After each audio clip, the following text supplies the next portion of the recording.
हम दिन रात 3 साल 4 साल घिसते हैं कि किसी तरह नीट क्वालिफाई हो जाए और हमें सरकारी मेडिकल कॉलेज में एडमिशन मिल जाए।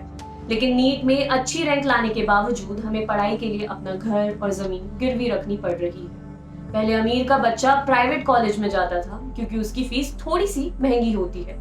गरीब का बच्चा सरकारी कॉलेज में एडमिशन लेता था। लेकिन अब माहौल ऐसा हो गया है कि अमीर का बच्चा ही प्राइवेट कॉलेज में जा रहा है और अमीर का बच्चा ही गवर्नमेंट कॉलेज में भी जा रहा है। अगर हमें पहले से पता होता कि सरकारी मेडिकल कॉलेज में भी इतनी फीस है तो मैं तैयारी करने से पहले ही हार मान लेता। ये कहना है राकेश कुमार का, जो एमबीबीएस स्टूडेंट है गवर्नमेंट मेडिकल कॉलेज हल्द्वानी के। नीट यानी कि national eligibility cum entrance test medical की तैयारी करने वालों के लिए डॉक्टर बनने का प्रवेश द्वार। डॉक्टर बनने की इच्छा रखने वाले स्टूडेंट्स जी जान लगाकर नीट को क्रैक करने की कोशिश करते हैं ताकि अच्छे नंबर ला सकें और किसी सरकारी मेडिकल कॉलेज में एडमिशन ले सकें। लेकिन जरा सोचिए कि दिन रात की मेहनत के बाद ठीक एडमिशन के समय आपको पता चले कि सरकारी मेडिकल कॉलेज की फीस 8 गुना तक बढ़ा दी गई, तो फिर क्या होगा। उत्तराखंड में कुल 3 मेडिकल कॉलेजेस हैं, government medical college Haldwani, government medical college Doon, government medical college Srinagar और चौथा अल्मोड़ा में निर्माणाधीन है। 26 जून 2019 को उत्तराखंड सरकार ने एक आदेश जारी करते हुए मेडिकल कॉलेज हल्द्वानी और मेडिकल कॉलेज दून में बॉन्ड सिस्टम को खत्म कर दिया।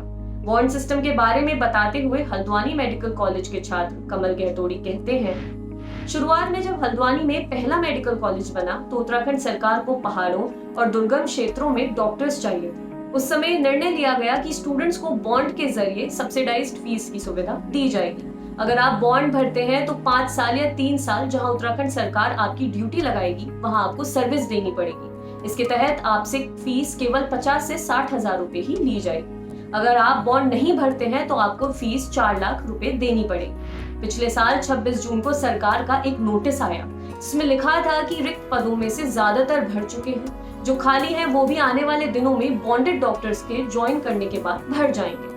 इसलिए बॉन्ड की व्यवस्था को 2 मेडिकल कॉलेजों से हटा दिया गया। यानी कि सरकार के एक आदेश के बाद छात्रों के पास 50 हजार रुपए सालाना फीस देने का ऑप्शन खत्म हो गया। अब उन्हें 4 लाख रुपए फीस देना ही था। यह आदेश भी एडमिशन के लगभग 15 दिन पहले ही आया। ऐसे में हुआ क्या कि बहुत सारे छात्र जो इतनी जल्दी इतनी बड़ी रकम नहीं इकट्ठा कर सकते थे, जिनके पास इतना पैसा नहीं था, उन्हें इतनी मेहनत और सारी योग्यताओं के बावजूद पीछे हटना पड़ा। राकेश बताते हैं, पहाड़ में रहने वाले लोगों की आय बहुत कम है। ज्यादातर आबादी टूरिज्म पर निर्भर है, बाकी खेती किसानी करते हैं। नौकरी पेशा लोगों की संख्या बहुत कम है।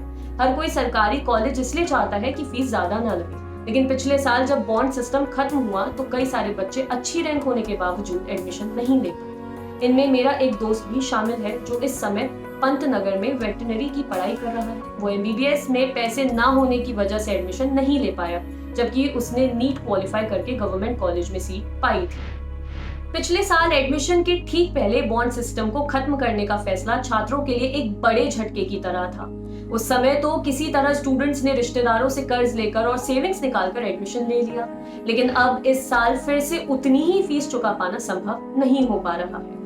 ऐसा नहीं है कि फीस जमा करने के बाद छात्र चुप बैठे रहे, उन्होंने पूरे साल विरोध किया। इस बढ़ी हुई फीस के विरोध में उन्होंने हाईकोर्ट में याचिका दाखिल की, मुख्यमंत्री, राज्यपाल समेत सभी कैबिनेट मंत्रियों को पत्र लिखा, सोशल मीडिया पर कैंपेन चलाया, लेकिन अब तक कोई पॉजिटिव रिस्पॉन्स नहीं मिला है। दून मेडिकल कॉलेज की स्टूडेंट प्राची बताती है, 4,26,000 फीस पहले से ही थी, लेकिन तब बॉन्ड का ऑप्शन भी था, यानी कि जो बच्चे फीस नहीं भर पाते थे वे बॉन्ड भर लेते थे। जब इन्होंने बॉन्ड सिस्टम को खत्म कर दिया और फीस भी कम नहीं की, यही मुद्दा हमने कोर्ट में सामने रखा है। पिछले साल घर वालों ने किसी तरह से रिश्तेदारों से हेल्प लेकर फीस भरी। अब फिर से नोटिस आ गया है कि 31 जुलाई तक फीस देनी है। एक तो ये कोरोना की महामारी, ऊपर से हम स्थिति में भी नहीं है कि फीस दे सके। हम सीएम हाउस गए, गवर्नर हाउस गए, सारे मंत्रियों के पास गए, सारे बच्चों की साइन वगैरह के साथ सबको लेटर लिखे। हमारे कॉलेज में अगर कोई सरकार का प्रतिनिधि आता है तो हम उसके सामने भी ये मुद्दे उठाते हैं, लेकिन सरकार की ओर से कोई जवाब नहीं मिला। उन्होंने पूरी तरह से आंखें बंद कर रखी हैं। उनको पता सब है, लेकिन फिर भी कुछ नहीं कर रहे हैं। छात्रों का दावा है कि उत्तराखंड के एमबीबीएस स्टूडेंट्स की फीस पूरे देश में सबसे ज्यादा है। अन्य राज्यों में सरकारी मेडिकल कॉलेजों में अधिकतम फीस 1,25,000 तक है। जबकि हल्द्वानी मेडिकल कॉलेज ने 31 जुलाई तक छात्रों को फीस जमा करने के लिए कहा है, जो कि 4,26,000 रुपए है। एक तो कोरोना लॉकडाउन की वजह से आर्थिक तंगी और दूसरी तरफ पिछले साल का कर्ज और अब फिर ये इस साल के लिए 4 लाख रुपए का इंतजाम करना छात्रों के लिए एक बड़ी चुनौती है। ऐसे में छात्रों की सरकार से यही मांग है कि भले ही बॉन्ड सिस्टम को दोबारा ना शुरू किया जाए, लेकिन फीस इतनी रखी जाए जितनी भरी जा सके। दूसरे राज्यों की ही तरह 1,20,000 रुपए तक की फीस ही रखी जाए।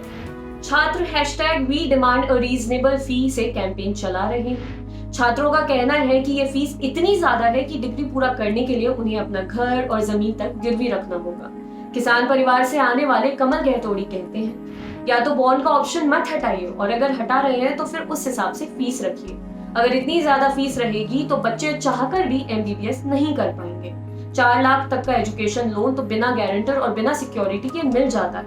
7.5 लाख के लिए किसी गारंटर के साथ साथ अपनी प्रॉपर्टी दिखानी पड़ती है। इसके ऊपर जितना आपको लोन चाहिए उसके लगभग 1.25 गुना आपको अपनी प्रॉपर्टी गिरवी रखनी होगी, तभी लोन मिलेगा। मेडिकल कॉलेज चिकित्सा शिक्षा विभाग के अंतर्गत आते हैं। ये विभाग मुख्यमंत्री त्रिवेंद्र सिंह रावत ने अपने पास ही रखा है। हमने उनसे बात करने की कोशिश की, लेकिन बात नहीं हो पाई।